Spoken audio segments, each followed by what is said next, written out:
Hello everyone, welcome to another video. Today we're talking about Destiny 2, which in my opinion was really... We expected more about this game. Well, most of them.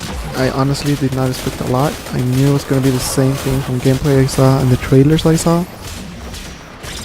But it's a game I used to play to, a long day, a long week at school and work.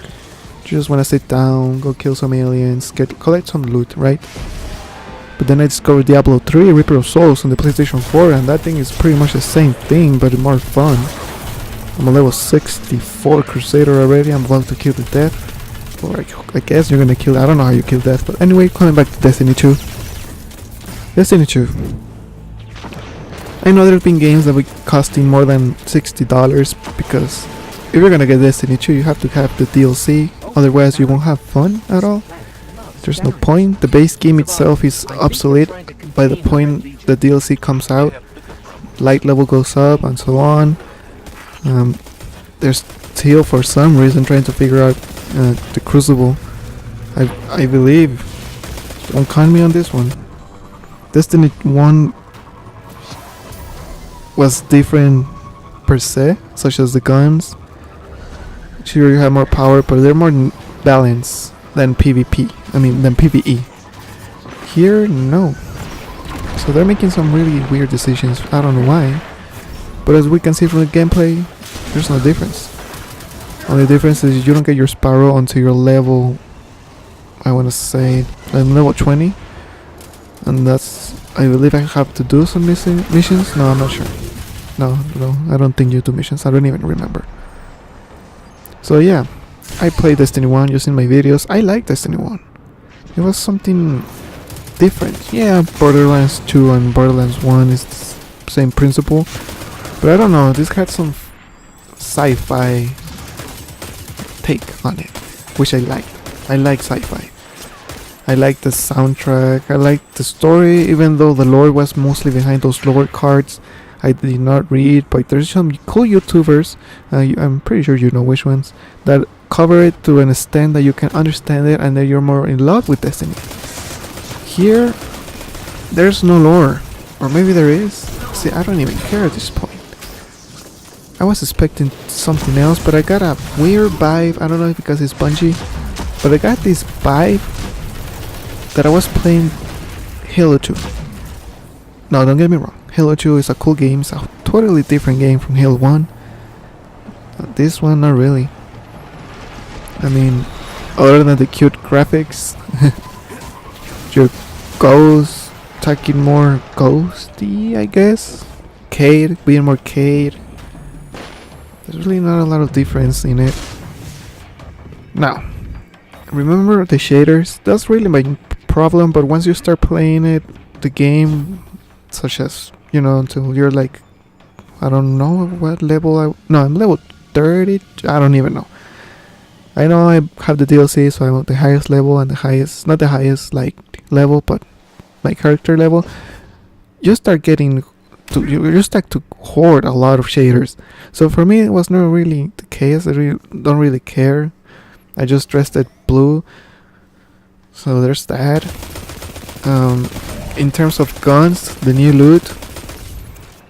They brought the loot from Destiny 1, so really, this could be a DLC, easily. You probably heard it from a lot of YouTubers, but here's the truth. You can totally make this another DLC for Destiny 1. Like the Rise of Iron, just for the PS4 and Xbox One. I really feel bad for the older generations, but business, am I right? Now this particular strike, this is a heroic strike, by the way. Not really that amazed. This was from the beta. I could show you from another strike. I'm working on that video. I'm trying to strike the aspects of how the strike works more in depth. But on Destiny 2, it's not really. It's pretty much the same thing. You take the ghost, you let the ghost do some stuff, and you protect the ghost. If it's not the case, you kill something, such as an ogre, like a yellow bar boss or semi-boss, to go through the next area. So yeah, for example, this gun Now going back to the loot, same loot as Destiny 1, really brings a lot of, you know, not nostalgia, it's not been a lot of time, but it looks like the Galahorn. I mean, just more random, the missiles are more random. But yeah, Destiny 2, for the time it was, I think it was $80. I mean, for me it was worth it. I like to go sit down and play a game, as I told you before. Same with Diablo 3, just press one button, that's easy. And then, but I guess mostly for Diablo 3, mostly is because you get more loot. Here you don't, but it's just the satisfaction of the gun sounds, the recoil.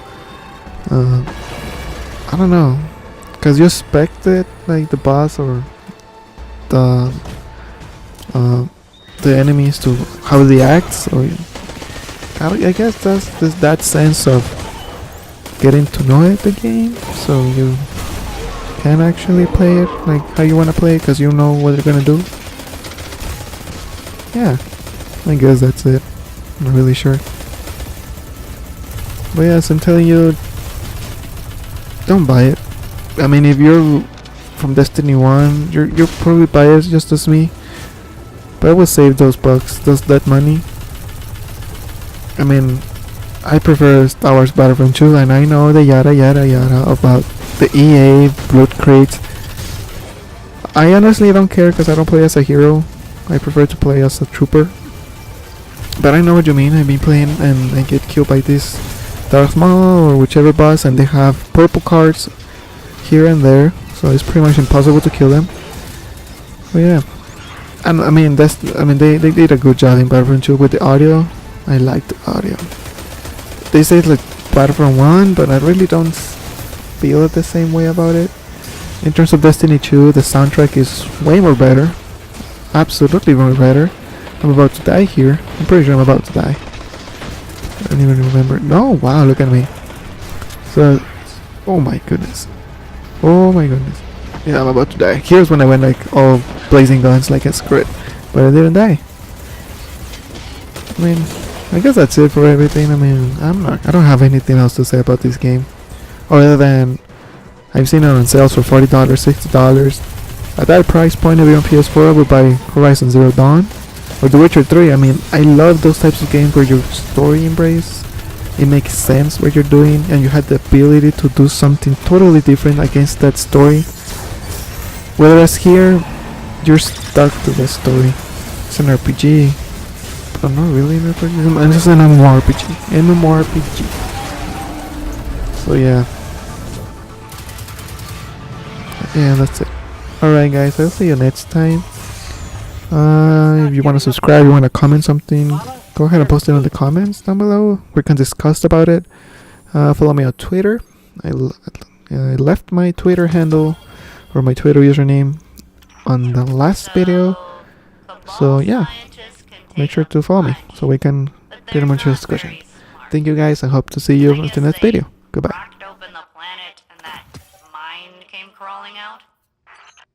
Golden Age computer core, and that's all she came up with? I could have said that.